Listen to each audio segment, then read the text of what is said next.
भारत के सबसे ताकतवर इस्लामिक संगठन कौन से हैं जिनकी मांग के आगे सरकार को भी झुकना पड़ता है। इन संगठनों की एक आवाज से पूरे देश में हाहाकार मच जाता है। सारे मुसलमान अपने हक की लड़ाई के लिए एकजुट हो जाते हैं। इन इस्लामिक संगठनों में देश के बड़े बड़े कद्दावर, राजनेता और कई महान उद्योगपति भी शामिल हैं। देश के विकास में भी इन इस्लामिक संगठनों ने बढ़ चढ़कर सहयोग किया है। आज की इस वीडियो में हम भारत के 5 सबसे ताकतवर इस्लामिक संगठनों के बारे में बात करने वाले हैं। बस आप वीडियो के आखिर तक हमारे साथ बने रहें। नंबर 1, जमीयत उमेला ए हिंद। ये भारत का सबसे पुराना इस्लामिक संगठनों में से एक है, जिसकी स्थापना सन 1919 में की गई थी। इस संगठन ने आजादी के आंदोलन में कांग्रेस पार्टी के साथ कदम से कदम मिलाया और ब्रिटिशर्स की नींद हराम कर दी। जमीयत उमेला ए हिंद एक ऐसा संगठन है जिसने आजादी के दौरान भारत के बंटवारे का कड़े शब्दों में विरोध किया था। ये संगठन भारत की धर्मनिरपेक्षता का सम्मान करता है। आज तक कई बड़े राजनेता इस पार्टी में भारत को दिए हैं और इस संगठन के साथ देश भर में 1 करोड़ से अधिक लोग जुड़े हैं। ये इस्लाम धर्म की देवबंदी विचारधारा को मानता है। जमीयत उमेला ए हिंद देश में 3000 से अधिक प्राइमरी स्कूलों का संचालन करता है और इस संगठन के देश में 1700 से अधिक कार्यालय मौजूद हैं, जहां आम लोगों की समस्याओं का समाधान किया जाता है। इस संगठन द्वारा देश में शिक्षा को बढ़ावा देने का काम किया गया है, जिस कारण भारत सरकार द्वारा कई पुरस्कार से भी इसे सम्मानित किया जा चुका है। साल 2008 में ये संगठन 2 गुटों में बट गया था, लेकिन 14 साल बाद फिर से ये संगठन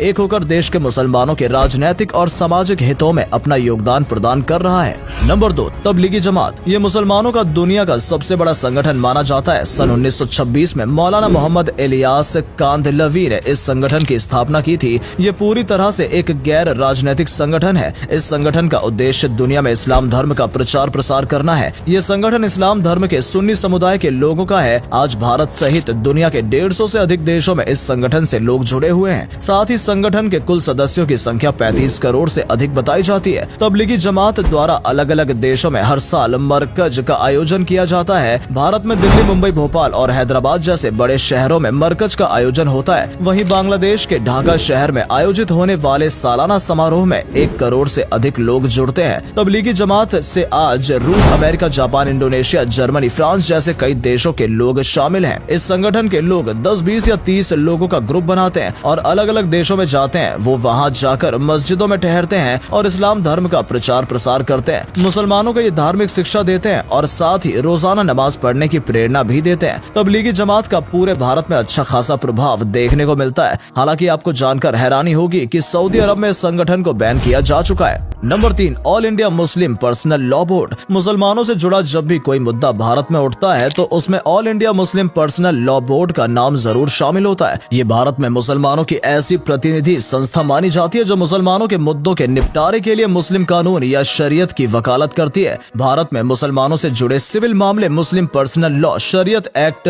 1937 से परिचालित किए जाते हैं। इस संगठन की स्थापना मुस्लिम धर्म गुरुओं ने मिलकर सन 1972 में की थी, जब भारत सरकार एडॉप्शन के ऊपर कानून लाने जा रही थी। इस संगठन की स्थापना में जमीयत उलेमा ए हिंद का भी महत्वपूर्ण योगदान रहा था। मुस्लिम पर्सनल लॉ बोर्ड ने सरकार के फैसले का कड़ा विरोध किया। इसके अलावा भी 50 से अधिक सरकार के शरीयत विरोधी कानूनों का ये संगठन विरोध कर चुका है। असदुद्दीन ओवैसी भी इस संगठन से जुड़े हैं। यूनिफॉर्म सिविल कोड और नागरिकता संशोधन कानून का भी मुस्लिम पर्सनल लॉ बोर्ड द्वारा विरोध किया जा चुका है। बाबरी मस्जिद की पैरवी भी कोर्ट में इस संगठन के द्वारा ही की गई थी। ये एक ऐसा संगठन है जिसमें शिया, सुन्नी और अन्य सभी जमातों के मुसलमान एक साथ एक मंच पर काम करते नजर आते हैं। मौलाना राबे हसवी नदवी पिछले काफी समय से इस संगठन के अध्यक्ष बने हुए हैं। Number 4, AIMIM। AIMIM भारत की सबसे बड़ी राजनीतिक पार्टी मानी जाती है। इस पार्टी का पूरा नाम ऑल इंडिया मजलिस ए इत्तेहादुल मुस्लिमीन है और ये भारत के सबसे ताकतवर इस्लामिक संगठनों में से एक है। इसकी स्थापना सन 1927 में ब्रिटिश भारत के हैदराबाद राज्य में नवाबों के द्वारा की गई थी।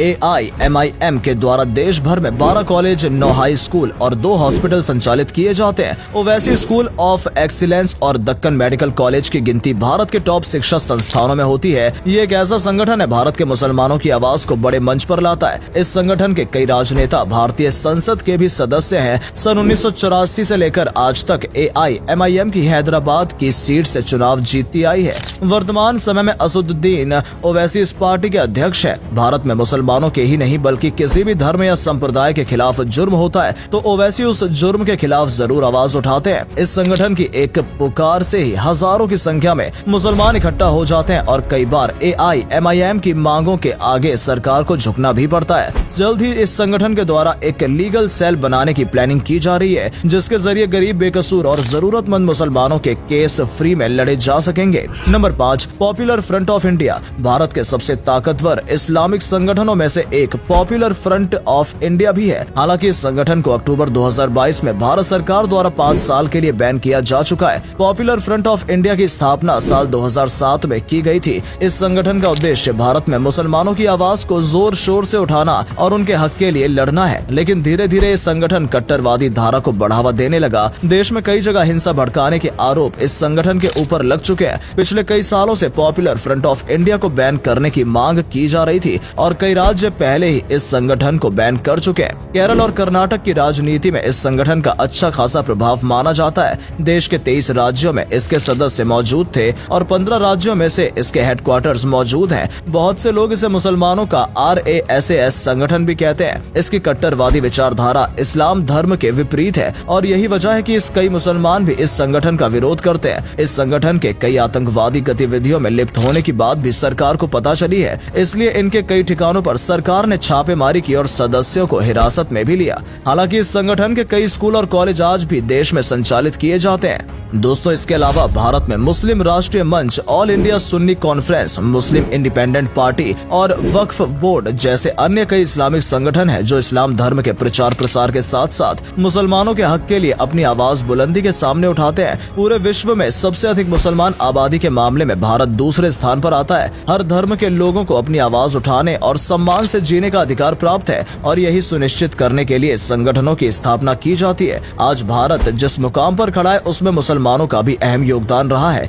आजादी के आंदोलन से लेकर देश के विकास तक हर क्षेत्र में मुसलमानों ने भारत को बहुत कुछ दिया है। उम्मीद करते हैं कि आपको हमारी आज की ये वीडियो पसंद आई होगी। अगर हाँ, तो वीडियो को अधिक से अधिक लाइक और शेयर करें। और जो मुसलमान भाई या बहन हमारी ये वीडियो देख रहे हैं, अगर आप किसी संगठन से जुड़े हुए हैं तो उसका नाम कमेंट सेक्शन में जरूर लिखें। आज के लिए इतना ही। आपसे फिर मिलेंगे एक नई वीडियो के साथ। धन्यवाद।